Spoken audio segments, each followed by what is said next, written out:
Hi there, this is Jonathan Ginsberg. I'm an Atlanta area personal bankruptcy attorney, and today I'd like to talk to you about the importance of getting accurate data when it comes to the real estate valuation for your home or any other property you may have.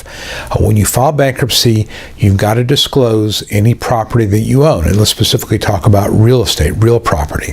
You need to have an accurate valuation of that real estate. Now, what is the value of real estate? Because it can really depend on what a seller or what a buyer would be willing to pay you as a seller. Well, obviously the best source of valuation would be to have a formal appraisal.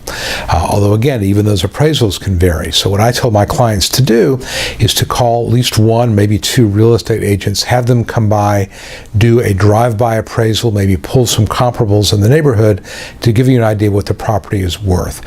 And that's what we use when we put together our bankruptcy schedules. Do not use tax appraisals. They're not up to date, they're not accurate, and nobody uses those for real estate valuation. Now, what the trustees will do in bankruptcy is they will go online and they will look at, I pulled a bunch of these, they'll look at Zillow, they will look at Trulia, Redfin, HomeSnap, Realtor.com. There's about 6 or 7 of these online services, but Zillow is kind of the most common, most popular one. And they will see what the valuation is. And of course on Zillow, what that does, it's done by an algorithm. They will look in a subdivision, it will look at the sales in the subdivision and come up with an average. Well, if your house is 3-bedroom, 2-bath, and other houses are 5 bedrooms, 3 baths, then obviously that's not a fair comparison. But Zillow doesn't necessarily know that, the algorithm doesn't know that. So oftentimes, the valuation from a Trulia or a Zillow or a HomeSnap is going to be inaccurate and different than what your valuation is. Now, what happens in a Chapter 7, if there is potentially some equity there, and again, I saw a couple of cases, I went down to court and watched some hearings, and what I was seeing over and over and over was a situation where the debtor would put a value, let's say, of $270,000 on his house, and Zillow would have a value of $340,000 or $380,000. And the debtor would say, well, that's ridiculous. There's no way I can get $380,000 for my house. What the trustee will do is he or she will send out a real estate agent to do a drive-by evaluation, a drive-by appraisal. And if that number comes back closer to the Zillow number, you got a problem, because what the trustee is going to then say is you have non-exempt equity. In Georgia, we can shelter basically, I think it's $21,500 of equity for an individual, $43,000 total for a couple of equity in real estate. So if you have, let's say in the case of a married couple, if you've got $40,000 of equity, you can protect it. But let's say that the mortgage balance was $200,000 and you valued the property at $235,000, but Zillow says it's $290,000. Well, that could be $30,000 or $40,000 of non-exempt equity. And the trustee is going to say, if you have that much non-exempt equity, you have your choice. I can sell your house, and the trustee has the power to do that, and liquidate that equity and use it for the benefit of your creditors, or you, Mr. Debtor, Ms. Debtor, can buy me out, buy the estate out, and you can pay me $30,000 or $40,000, whatever the equity balance is, over, let's say, a year. Now, the trustee will factor in the cost of sale, real estate commissions, things like that.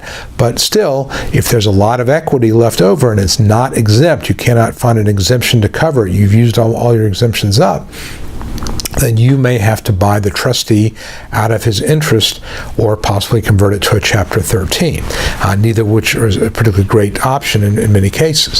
So it's really important going in to have an accurate valuation of how much your house is really worth, but you should look at Zillow, at Trulia, at some of these online sites to see what they show so that you know what they show and you can be prepared to argue against it. And I have gone in front of judges many times and argued about real estate valuations. The trustee would come in and say, this property is worth $250,000, and I'm going to say, no, it's not. I put a real estate agent on the stand a couple of times, I've done this, and say, give me a valuation and what do you base it on? Real estate agent will testify, and both those cases I can think of, the judge found in my favor and basically said, yes, I think the valuation is based on what you say, Mr. Ginsburg, as opposed to what the trustee or creditor was arguing, because those figures are not realistic. So just know ahead of time going in, but don't be surprised if the online services give you a valuation that is way more than what the property is worth. Occasionally it'll be way less, but usually it's going to be way more.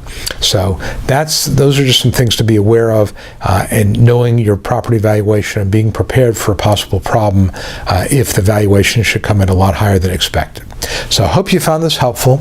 If you did, I'd ask you to give it a thumbs up on YouTube, like it on Facebook, like the video on Facebook, subscribe to my YouTube channel, like our Facebook page. I've got a lot of information about personal bankruptcy here. I've also got a very comprehensive website. It's at Atlanta-bankruptcy-attorney.com, Atlanta-bankruptcy-attorney.com, or I invite you to call me. I'm at 770-393-4985. More than happy to answer your questions about possibly filing bankruptcy or about the bankruptcy process in the Atlanta area.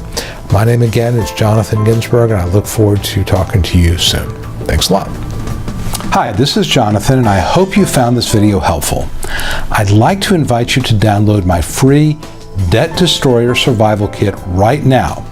I've packed my survival kit with answers to the questions I've heard from clients for over 25 years here in the Atlanta area.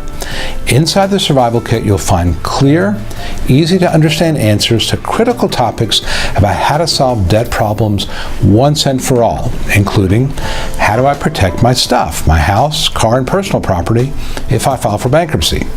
Are there any legitimate alternatives to bankruptcy? Will I ever get credit again, and if so, when? What mistakes must I avoid to get the most benefit out of bankruptcy? You can claim your copy right now by visiting my Atlanta-bankruptcy.com website. And you are always welcome to use the email form on my website to ask me anything about debt and personal bankruptcy in Atlanta. www.atlanta-bankruptcy.com. And as always, I wish you the best.